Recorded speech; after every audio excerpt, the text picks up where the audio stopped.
this will get you energized for your ab workout. It is 8:36. Mighty Joe is here. We have 3 moves that will make your abs look absolutely fabulous. And I'm kind of scared.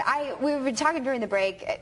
You can't really spot train for abs. No, it's like everyone not. wants that 6-pack or 12-pack, but you can't really do that. Everybody trains abs with the idea of burning fat there. And if you trained a muscle and burn fat there, every time I talk, my face would get leaner. Every time I typed on my keyboard, my fingers would get leaner. And you just can't pick and choose where you burn body fat any more than you can step on the accelerator pedal in your car and pick which gallon of gas is going to get burned first.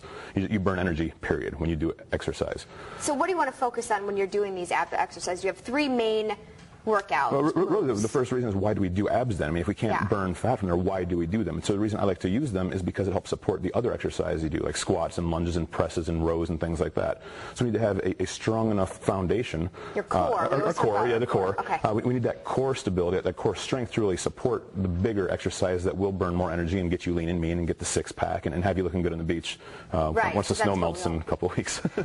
Yes, during the snow. Yeah, so the first thing we look at really is there's effectively 3 ways that we can train our abs. We can shorten the muscles, and everybody does a crunch. And rather than getting the floor, I know we're pressed for time, so instead of doing a crunch where you lay on the floor, one thing I want to illustrate here is when you lay on the floor and do a crunch, you bring your rib cage and your pelvis closer together. Okay. But now if we take that same movement to standing, as you're starting to do right here, I just want you to crunch down. Okay. It's no longer your abs that are really working, it's the muscles in your back. Okay. So your back is lowering you down. So looking at things backwards like this now, if we're standing, if we want to work our abs, we would lean backwards, right? Because that would put the brakes on so you don't fall over. Okay. So you can grab a medicine ball, a dumbbell, anything like that, and hang on to this, and spread your feet a little bit so we don't fall over. And I just want to do a reverse wood chop. So from down here, just want to almost like you're throwing, but don't let go. Okay. Ooh, I felt. Okay. And it's going to put the stretch on there. And yeah, you feel it more off to the side too. It's rotational. Okay. And it's also eccentric, we call it, where the muscles elongate and they have to put the brakes on. Okay. And that's more of a way that abs work in the real world, not laying on the floor and getting shorter. So you don't just want to keep doing. We hear like, oh, I did 250 crunches today. You know, you don't want to do that. That doesn't work. It's fine and good for mental, the mental side. Sometimes people need to do things.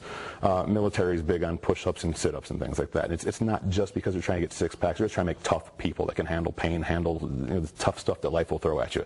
But it does not burn fat from there necessarily. So how many reps do you want to do? Say you're at home watching the morning show, right?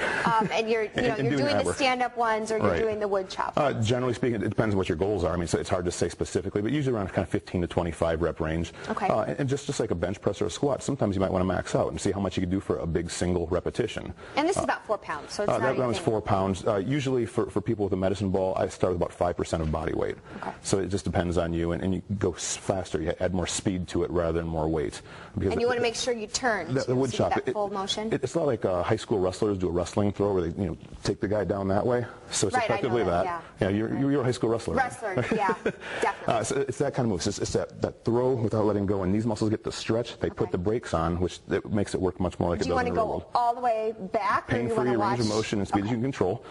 If you don't go very far, it's because your body's going to protect you, which is a good thing. Those limits are good, but you want to get progressively greater range of motion within your ability. So that's working them to lengthen them. And then we have this large rubber band. We have this large rubber band. What is that for? I'm going to give you some resistance from another direction that you're not used to doing. So we talked about abs shortening in the way that crunches are. We talked about abs lengthening as in a reverse wood chop. Abs could also just stay the same length and support you, just like when we're standing right now. You're not moving, but your abs are keeping you from just flopping over.